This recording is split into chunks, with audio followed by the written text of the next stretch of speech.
Drink beer. Think beer. You're listening to Brew Bloods.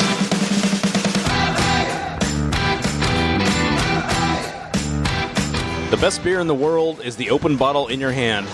That from Danny Jansen. I'm guessing he's the brewmaster over at Blue Point Brewing and not the Toronto Blue Jays prospect. I don't know. Prospect. It could have been either one. Like I don't know. The world will never know. But that's what my Google Foo turned up was. It was one of the two. Yeah, it was probably one of the two. Maybe both of them. Yeah, that's true. They might both like beer. They're named twins, and that's true. They crafted They're beer lovers at the same time. Yeah, exactly. Yep. Or maybe Danny Jansen is both the brewmaster at Blue Point and is also the same guy. Toronto Blue Jays prospect. Right, exactly. Yeah, it's the same we'll guy. never know that. Welcome to episode 101 of Brew Bloods. Yeah, we're finally past the big 100. This episode is late, and I apologize, but we had some extreme technical difficulties yesterday. We have a lost episode that will never be found. Yeah. The topics discussed in that will be discussed later. Yeah, at a later date, at a time of our choosing. I feel like we have it rehearsed now, like it is a script. We could say the exact same thing for a third time. I know. It'll be our third time trying to record that dang thing. But that episode should be out next week. We're podcast masters, though. It'll sound flawless. It'll sound like it's the first time. And we're following the script anyways. Everything is predetermined. All these lines, we go through hours of rehearsal every week just to produce this gold. Several edits. We have several Broadway writers that write the show. That's why Mark busts into musicals sometimes. Our show is going to be the next Hamilton. I was about to say Hanson, but maybe or that. Yeah, I would also go for being the next Hanson as well. If we had that success, I would not complain. Even if we had to sing Mbop before every single episode. So you had some science you wanted to throw down today. Yeah, well, I figure we're entering we are factually entering the summer months. It's already onion crotch weather here. A little bit. Onion crotch season. In fairness, it's been one of the better Mays you could ask for in Texas. It's been, 70s, 80s, somewhere around there. But basically, I wanted to bring up the topic of keeping your beer cold. Or, if you're like us, you have a large emporium of beer, like a Total Wine or a Specs. Not that we're special; those are nationwide chains. I thought you meant in your own house. Well, no, that's all chilled already. Yeah, cue the Vivaldi. I'd like to see that contract. Yeah, exactly. Oh, you've seen it. You have the same one. You've got a deck and a refrigerator. You have a covered patio that I'm never allowed on, so yours must be more premier. But in any case, I figure it's the summer months. People may go and grab some. It'll be some hot beer off the shelf, and they want to know the fastest way to actually chill that down. And I will say that we should warn people the proper sciencey way to do it is not like we did when we were 20. Right. And we pouring ice into it. Yeah, we poured Coors Light over ice and drank it through straws. Right. That is not the tip. The hint from Heloise here. Right. No, that is not. The hint from Popular Science, which depends on what circles you run. Whether or not could be fake news. You actually think science is a thing, but I'm going to go ahead and stick with the fact that it is. On this show, we believe in science. Yes, we do. Yeah, we trend towards science. That's the way we go. We're more of the DeGrasse Tyson, Bill Nye type of people. Exactly. So they say the primary way to do it, if you want to chill something fast, is to load up a container with a bunch of water and toss a ton of salt in there. Not a literal ton, but a bunch. Don't go light on the salt. So is it rock salt, or is it regular table salt? Works perfectly fine. So you throw ice water and salt together, and then you actually throw the beers in there. And basically, what happens is salt water takes cooler than 32 degrees to freeze. Right. So you can make it a lot colder, a lot icier, and basically cool everything down a lot faster. If I remember from my chemistry lessons, it lowers the freezing point. It's the freezing point depression effect. Oh, yes. Man, you are sciencey. Oh, man, I'm so sciencey. I didn't even know you were that sciencey. I'm a science man of beer.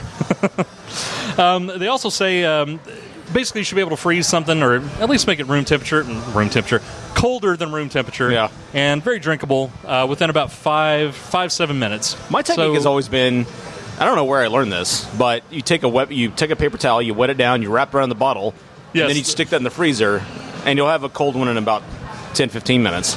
Yeah, that's true. That's a nice home method to do if you want to just wet paper towels and throw them in the freezer. It's a technique I learned up in the hollers of Kentucky. My redneck way of doing it. That's if you're more broke and you have ice delivered to your home and that kind of thing. That's the way you do it. If you have something called salt at the house, table salt, which is a luxurious item only found in the high, rich parts of town. Now, since it's craft beer, should we only be using like handcrafted artisan pink salts? Artisan Himalayan salts? Exactly. Chunks of Himalayan salt. Yeah. None of that Morts, or any of that, Mortons or whatever it is. Yeah, grass-fed salt. Yeah, exactly. Artisan handcrafted. Exactly. Chipped from the finest of glaciers. Yes. Well, I guess that doesn't produce salt. That's just ice. So the ice has to come from the glaciers. Yeah. Well, yeah. It has to be. Yeah. It has to be handcrafted ice, handcrafted salt. Yeah, homegrown. Yeah. Free range ice. And the ice has to be shaped into those fancy those craft cocktails where they have the giant like one giant cue ball sized ball, ice. Yeah, it has to be all of your ice has to be in that. And like I said, it has to be free range. You can't have ice grown into home. Never mind with the fact you gather all these materials. You could have cooled 20,000 bottles of beer by that point. Right, it doesn't matter. It's all about the science. Wherever ice naturally occurs, it's free range, and that's where you get it. But yeah, they also say, and I've seen this method deployed if anyone has said Total Wine in their neighborhood or in their hometown. They have a chiller up front that claims to be about 5 or 7 minutes. And one of the effects that it does is it spins. You put your stuff in there, the water's rotating around, your bottle moves around, and they say if you want it faster than 5 minutes, if you actually spin your bottles around in that salt water, it'll get colder even faster. So is that salt water in there, in that thing? I don't think it is at theirs. They have some kind of mystical technology in that whole device that they built there. But it sounds like, to me, we have a potential technology improvement here that we need to patent very quickly. Yeah, I agree. A saltwater spinner machine of some sort. And then when you turn and sue them for that dispenses handcrafted ice and artisan salt. We need to patent spinning water. But we could. We'll put some kind of mechanical patent on it that it spins clockwise instead of counterclockwise. Exactly. And it's a bottle form. Then we own that patent. Is it just me, or like every time I see that thing, I'm tempted to dip my arm in it just to see how cold it is? I've stuck my hand in there grabbing stuff out, and it seems cold enough. Much less putting my whole hand in there for a while. But it's not like your arm's going to be a freeze and crack open your arm. It doesn't go automatically frozen solid and then break off or anything, but it's pretty cold. It's not like Mr. Freeze arm? No, it's not. Yeah, I don't know what kind of mystical technology they have. So anyway, since they employ just cold water, I guess. Right. So if you can afford that, then go for that. But if you're, mid-range to poor like us, then you go ahead and get yourself some salt water, mix that together, and then start spinning it around with your hand, kind of like that girl in the old Vegas, or not Vegas, but the original Vacation was making the tea and the lemonade, where she had her hand in there and was just spinning it around. You do that with the beer bottles and put it in salt water, and then at that point, you'll have nice cold beer to enjoy. Well, here's another sciencey thing involving water. If you want to defrost some meat safely and not use the microwave, because it starts to cook the meat a little bit. Sure. Grab a pot of lukewarm water, drop your meat in there. A lot of times, around 20 minutes or so, it'll be defrosted pretty well. Sometimes it takes longer, depending on how big of your meat is. Oh, yeah. If you have a nice thick sausage, it might take a little while longer. But that's we went there, of course. That's a nice, safe way to thaw your meat quickly and not you have to use your microwave. That is a life hack that I've deployed many times. Man, just think about all the science we're dropping on people right now. I've done that many times. Maybe we should pivot into be a science Don't put podcast. hot water in there. No. Put cold water in there. Don't put hot water. That will actually cook the meat. Exactly. You want lukewarm. And lukewarm to cool. And it will actually conduct the coldness out of the meat. Yep. That's all science terms right there. Conduct the coldness out of the meat. It will draw the... I don't know that the official paper written on the process would say that, but it's possible. Water is a very good conductor of energy and temperature. So, yes. Science. So there you go. A nice couple of life hacks for you. A bonus life hack provided by Mark. That's right. About cooking meats. You got a bonus tip for me. It is the summer grilling season, so maybe you need that bonus tip. If you're like us and you have freezers full of meats, that's true. Some of which are human, but that's for another time. That's for another show. That defrosts the same way animal meat does. That's our version of cereal. That we'll be releasing in about 15 years. But today we're at Good Friend. If you can't tell by the background music. Shocker. Where are we always? And we are going to take on a brewery we've never done before. It's Cascade Brewing. Nice, another Portland, Oregon brewery. Yes. And we're going to take on, since it is the summery season, all the wild ales and sours and lambics are all coming out to play. They're dancing in the fields. Hey, guys. Dancing among the flowers, saying tra-la. Right, exactly. So we're going to take on one of their wild ales. It's the Blueberry Wild / Sour Ale.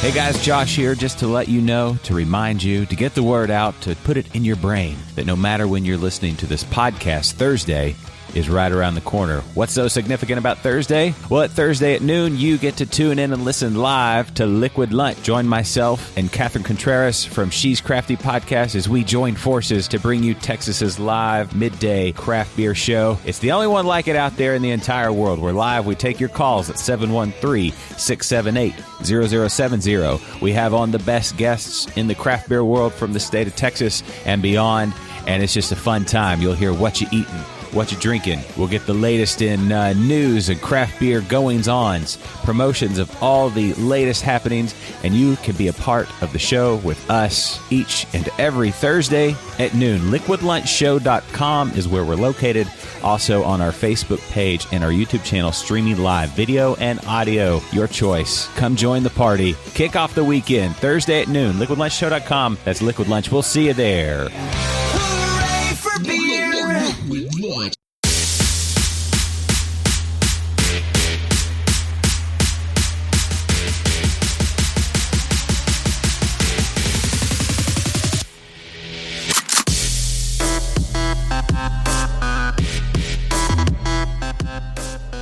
So, Cascade Brewing. I have zero experience with Cascade Brewing. I have zero experience with them as well. This is the first place I can even recall ever seeing them on tap. Yeah. I never looked for them on the shelf, or I haven't seen them on the shelf that I remember. I know they mostly do bombers, but Yeah, I think they're. I've seen them on the shelves. I think they're the one that the price point largely prohibits me or motivates me to not pick up their beer. they're kind of like the brewery. Yeah, Honestly, the brewery has some good stuff, but their price point makes it very rare I ever go for them. And this beer may blow my skirt up. And It I might. hope it does. Yeah. But I just remember. I think You're it's wearing Cascade. a mini today too. I so am. Everyone's gonna get a thrill if that happens. You can already see my taint, and I'm. It's not even blown up. I know. And I'm 5 feet tall. Keep in mind, Yeah, exactly. it's that short. But your taint is 4 feet tall. Yeah, exactly. I suffer from taintus giganticus. Yeah. It's a very rare medical condition. And very disturbing to see. It is. I've seen it many times. And it's very hairy. Yes. Oh, God. It has its own little afro. For the summer seasons, I'm pulling it back into the dreadlocks. So Well, I appreciate that. cornrows. But So yeah, I think they're one of the ones I just never pick them up because the price point, just not having any experience with the beer, not knowing what to pick up. Because I don't when I'm in Total Yeah. Wine, I generally don't whip out the Untapped and start looking through styles. in Total Wine. Total Wine. Hey, That was very Abilene of you there. shut up! The guy who says "woman" still. I know. But, they're also in a style that I don't go for that much. Yeah. Because almost everything Cascade does is some kind of fruit beer, some kind of wild ale, something like that. Again, we talked about today, we're doing their blueberry sour wild ale. Yeah. But, all of their top-rated beers, they're all some kind of version of that. Something peach or something apricot, or, they have something called the Vine. They have something called Sang Royale. The blueberry we talked about, the apricot ale. So, it's all, every one of these is some kind of sour red, sour wild, something. And is that something you go for much? It's really not Well- something I go for much. We discussed this before, but I haven't really been a wild ale, sour, fruity fan. Like, I'll drink a fruit beer on you once in a while, maybe a nice lambic. Directly on me, too. It's weird. Directly on you. Yeah. Like cider, if I go for a fruity, I'll typically go for a cider, something like that. Yeah, I mean, if I'm in a cider mood, I tend to go for cider. I just don't really think about fruit I don't beer. even seek out lambics that much. Yeah, I don't And either. Berliner Weisses are, like, they're definitely making their presence known more this year. I feel like they've been kind of laying low in the grasses the last Yeah. couple years, and they're starting to really make their presence known. True, yeah. This year, because we've had Tallgrass that released here locally the Raspberry Jam. Right. North Coast released their Tart Cherry Berliner Weiss. I think that's a Berliner Weiss, but I could be wrong. I think you're correct. But typically those styles are not ones I've gone for in the past. Sours especially, and wild Right. ales, I've not really enjoyed the flavors. Now, what I have noticed, just like with IPAs, the more I try them, the more an affection or at least interest in that style is growing for me. Yeah, like I know that you're not a fan of the sours. That's been historically you haven't been. That's been a difference in us. I've always enjoyed them ever since I've had them. I've liked them. Typically, it's like the old Keystone commercials with the bitter beer face. Yeah, that's what I would get every time I drink a sour. Sure, and I've always loved sours, and I love what they're doing with sours. I like Gozes too. Yeah. Now that they're coming out, Gozes I've enjoyed quite a bit. With their nice little salty element. You know, I was gonna say if you're ever in Dallas, pick up Martin House's Salty Lady. Right. Yeah, that's a really good for a different beer. It's salty. Very different flavor palette than you would expect. I saw they're coming out with an Imperial Salty Lady as well. I think it's going to be 9 or 10%, somewhere in that ballpark. I didn't know Gozes could be officially go Imperial like that. I don't know. They're doing it. I thought they were always low ABV. Whether it's an official thing or not, that's what they're doing. Well, maybe they're inventing it. Yeah. But we're not here to talk about that. We're just here to talk about sours in general. And this particular sour ale, I guess you would call it, it's a sour/wild ale. Now, a lot of sours... I guess they have maybe kind of a fruity tinge to them. Maybe not necessarily though. You have whatever wild elements in the room at the time, or a more controlled environment, kind of like Wynn was talking about last week. But I think that's less common. I think usually with sours, people try to pick up the wild ass elements that are going on in nature. I know Jester King's big on doing that, and there's some other bigger breweries. Yeah, they want to use the nature that's around them, and I think it probably depends where you're brewing also. But sure. Jester King be out in a farmhouse. I'm assuming they have. Have you been to Jester King? No, I've never had a chance. Yeah, it's way out there in the middle of nowhere. Right. So they got plenty of stuff. I mean, it's big pastures all around them. I think for that, that behooves them, especially being on the wild ale end of things, because they have all that nature around them. Yeah, I they agree. can bring in probably some better notes to their beer for the fermentation process. Yeah, whereas if you're Lakewood in the middle of the Garland Industrial District, it's probably a little tough when you just have 18-wheelers. Those are probably elements you don't want to bring into the beer. Exactly. So it's probably a little more tough. No, that makes complete sense. So the Cascade Blueberry Sour Ale. This one's going to be coming in at 7.33% ABV. No IBU, shocker. I mean, I wouldn't expect an IBU on this kind of thing, right? Right. The description is a Northwest-style sour ale, blends wheat and blonde ales that were oaked aged in barrels for 6 months, and additionally aged for 4 months on fresh blueberries. It says on fresh blueberries, which seems weird. Did they just set the barrels on top of blueberries? Or yeah. I don't know. Huge herbal notes and dense blueberries in the nose. Give way to hints of oak and dusty floral note. It's written kind of weird here. Yeah. But this is the official description. Rich, earthy notes of dark fruit on the palate lead to a tart finish that dries out. It dries out to the base note of blueberry skins. So that's kind of interesting to me. Which is my favorite part of the blueberry, is the skin. Not the juicy inside part. It's the skin on the outside. Every time I get a blueberry, I peel off just the skin only, and I serve that as my dessert in my meal. It's my last bit of delicacy. I apologize for my third grade reading level there, but my screen cut out in the middle of talking. That's all right. But in any case, that's kind of interesting to have blueberry skins. Yeah, that's being the finish note. It's a very weird notes, but I'm guessing that means it's going to be a little bit of a drier, dustier, maybe a little rough on the tongue. Well, you know what I'm saying. A different texture. I don't know what you're saying, but I'm going to agree because you're my partner on the podcast. I'm agreeing with you to support you. Do you understand the words that are coming out of my mouth? Not in the context that you're using them. But I was trying to quote a great man. Fair enough. So, expectations for Cascade or this beer? Expectations. I feel like it's going to be on the drier end of sweet based on the description. It's not going to be overly sweet. Like, I don't think it's going to be like sticking a handful of blueberries in your mouth. Yeah. I expect the sour notes to kind of counter out some of that super sweet blueberry taste. Yeah, exactly. And then on top of that, the fact that they say it finishes out to the blueberry skin, that really makes me think that it's going to be really light on blueberry. It's going to be more sour with a hint of blueberry. Yeah. I'm definitely not expecting like a glass of blueberry jam or something. No. That I think would definitely probably fit more in the lambic style. So yeah, like if we got in Tallgrass's raspberry jam, which we discussed, I would expect that to be super sweet. Yeah. But this, no, not as much. I'm guessing being the wild ale concept is probably going to mute some of those sweeter flavors quite a bit. Yeah, absolutely. And especially being a /sour, probably not going to play to my more favorable part of the palate, but like I said, sour's growing on me, so I'm slowly finding more like right now. You don't like briny, you don't like sour normally? Yeah. I don't know that I'll ever get past the brine. I love all those tastes. Yeah. I feel like they're kind of in the same class.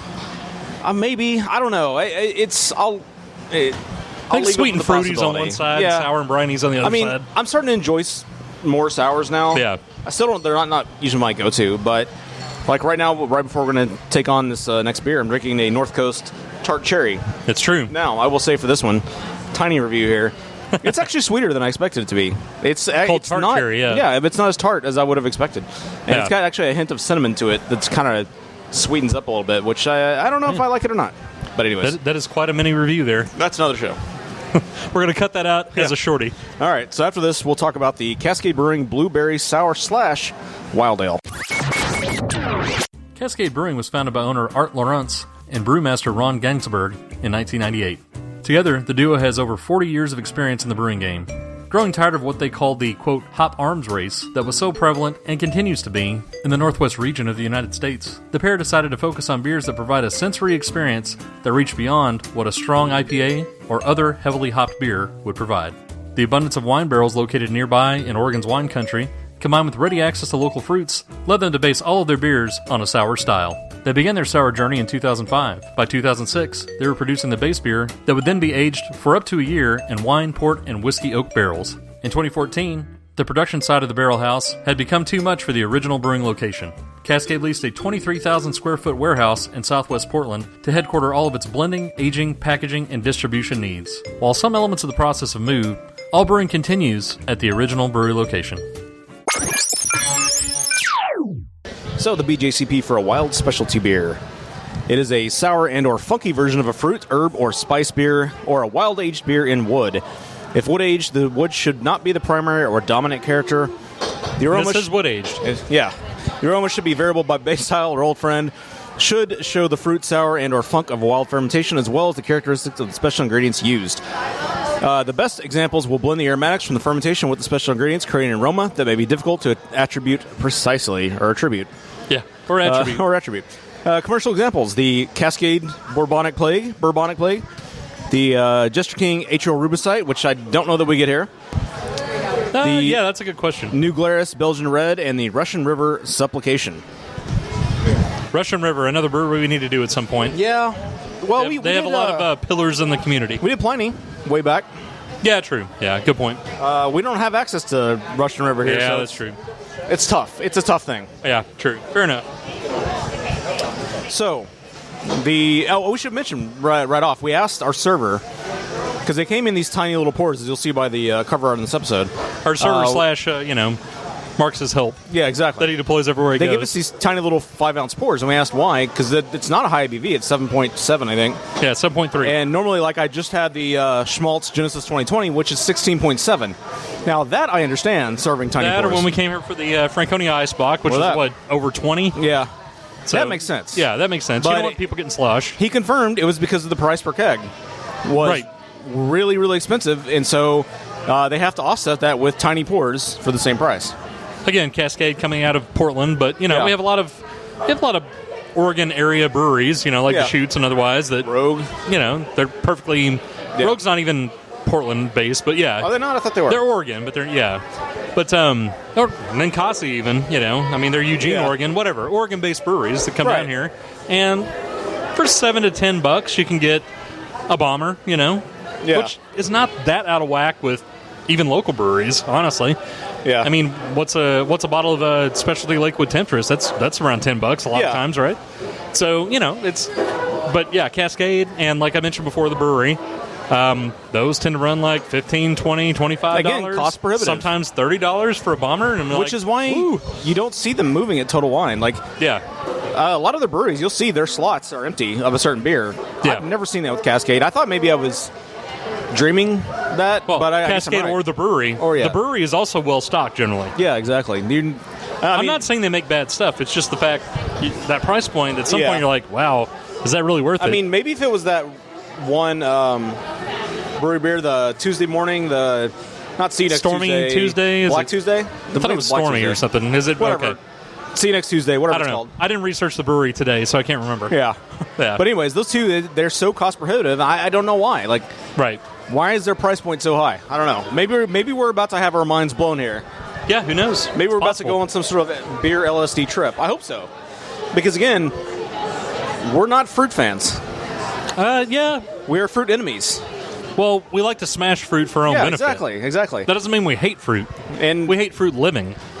we We like to kill it and Yeah. put it into stuff. Yeah, well, in this case, we don't know. They said the keg sat on blueberries, not necessarily true. that the blueberries were in the fermentation. That's a so good point. We don't know how the barrels could have smashed the blueberries, in which case we applaud them for exacting vengeance upon the fruit. But That is true. we'll see what happens. So we start off with appearance here. Yeah, appearance. Generally showing a color, tint, or hue from any fruit if used in both the beer and the head. Clarity can be variable. Some haze is not a fault. Head retention is often poor. Now, So let's go ahead and note clarity can be variable and is not a fault Sure. for next week's episode when we review Beerland. right, and I will note. Yeah, I mean, Meg Gill, our primary. If it's not clear, it's not clear, negative it should- to her. Yeah, but, if it's not clear, it's crap beer. Yeah, this beer is very clear. It is. Now, no here- head, but that's fine. Here's the weird thing. This is a blueberry beer. Yep. Generally have a purplish to blue hue.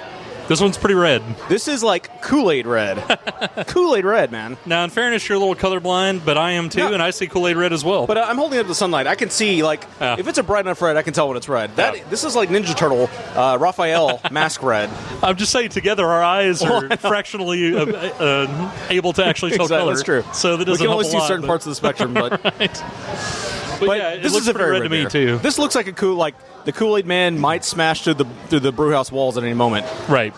But not exactly what I would expect at all. That is definitely not showing off the blueberry component. No, it's not. I would totally expect a blue. I honestly wonder, is it the malt that's giving it this color? Like, Yeah, it definitely could be. Yeah. I don't know. It's interesting.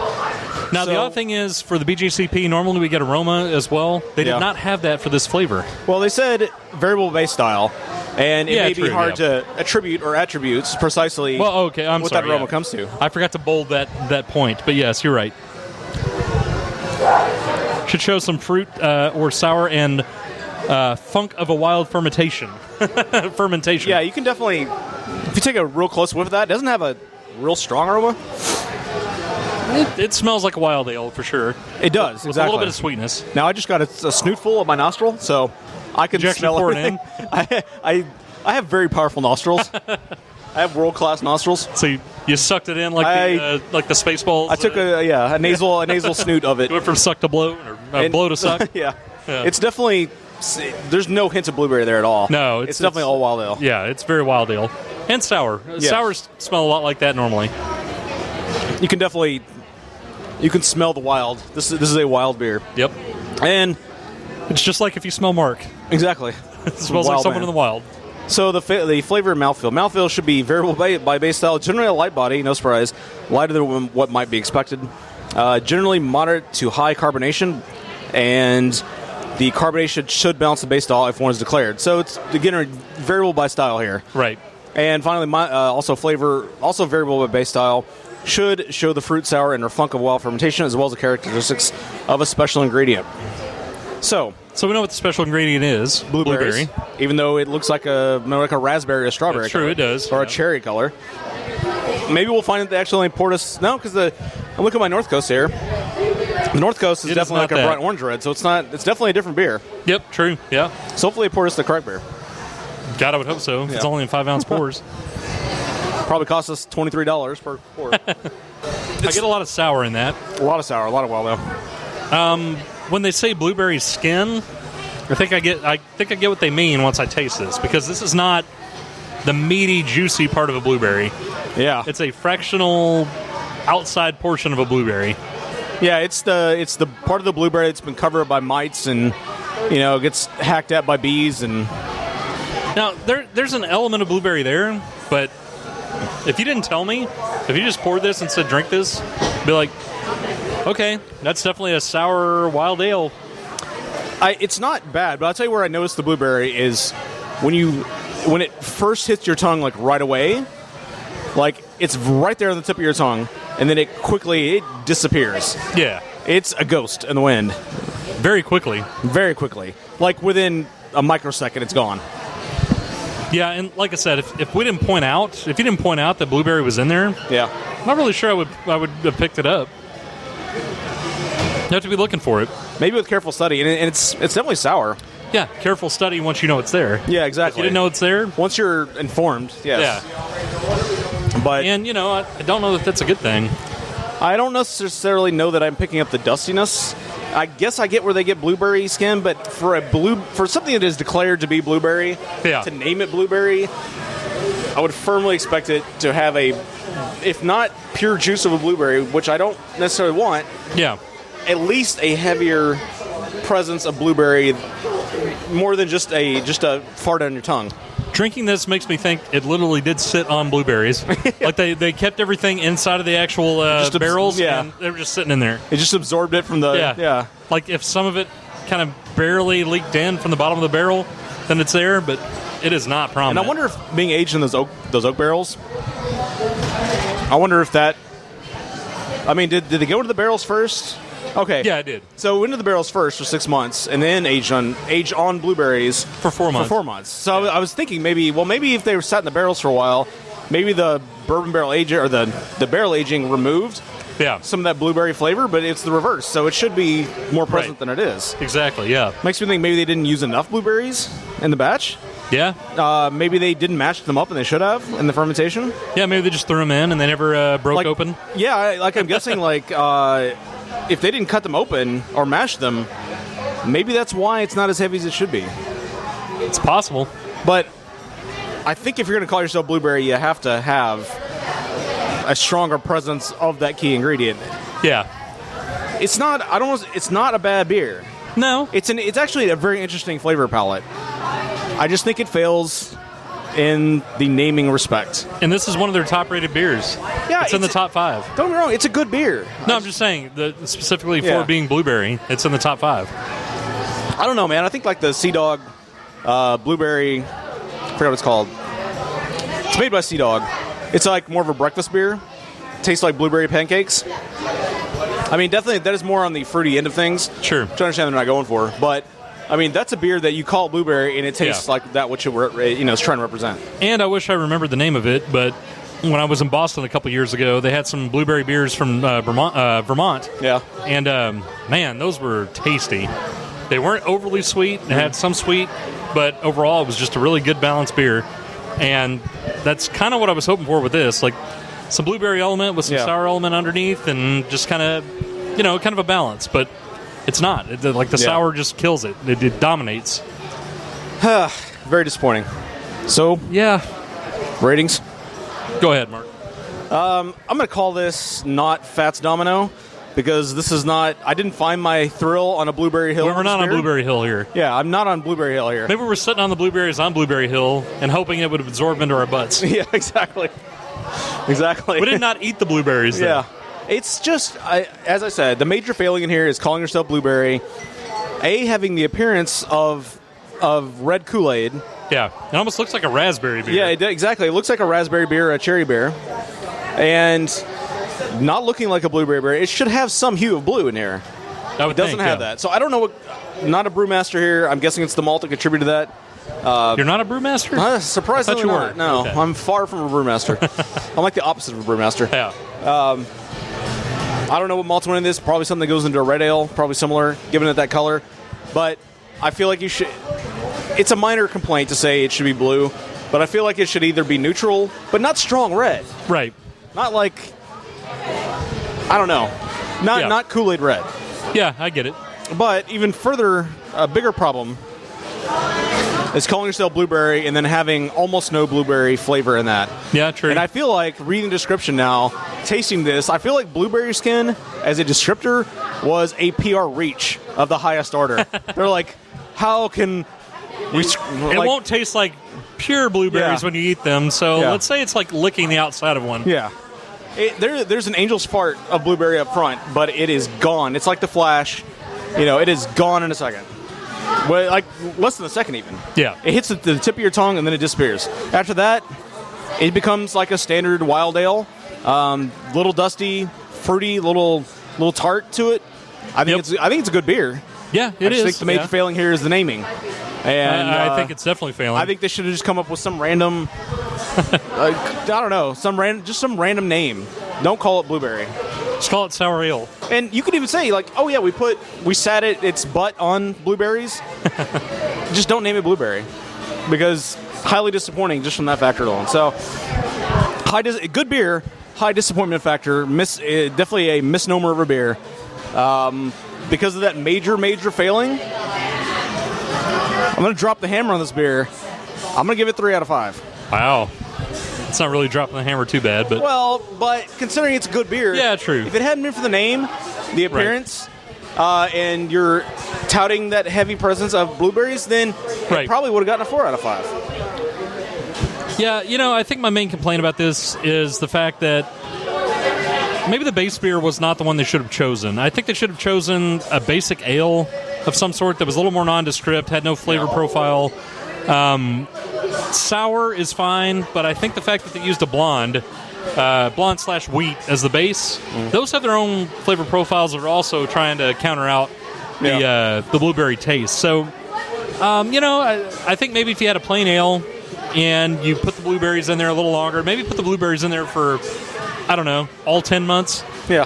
Longer. Mash them up, something. Yeah. The sour element's there and it's good. And it's probably not a bad base beer. Just for this experiment, maybe it's not the best base beer. So, for me, I'm also pretty disappointed. I'm kind of comparing it to other sour ales I've had in general.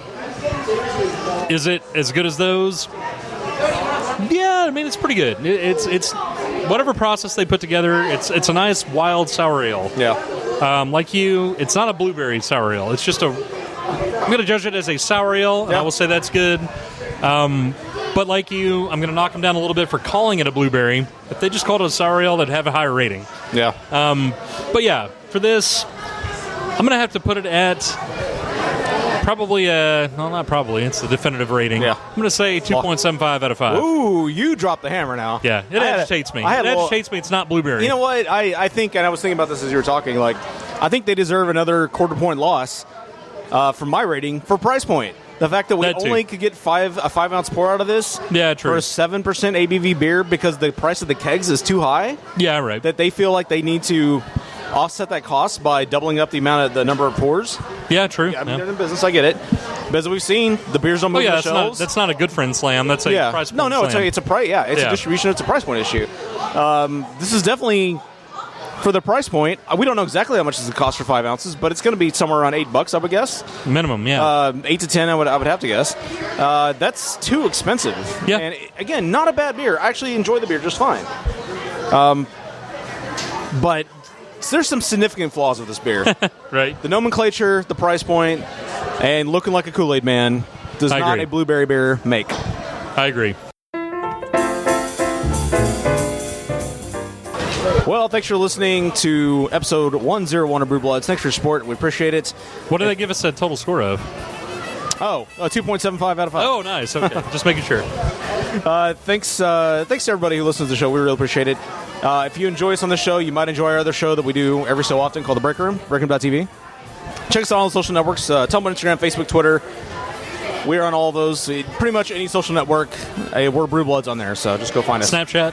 Yep. Peach. If you have any feedback on the show, you can email us at brewbloodshow@gmail.com. You can call us at 469-573-BEER, 469-573-2337. And don't forget, we have our weekly email newsletter that Dustin refuses to contribute to. True.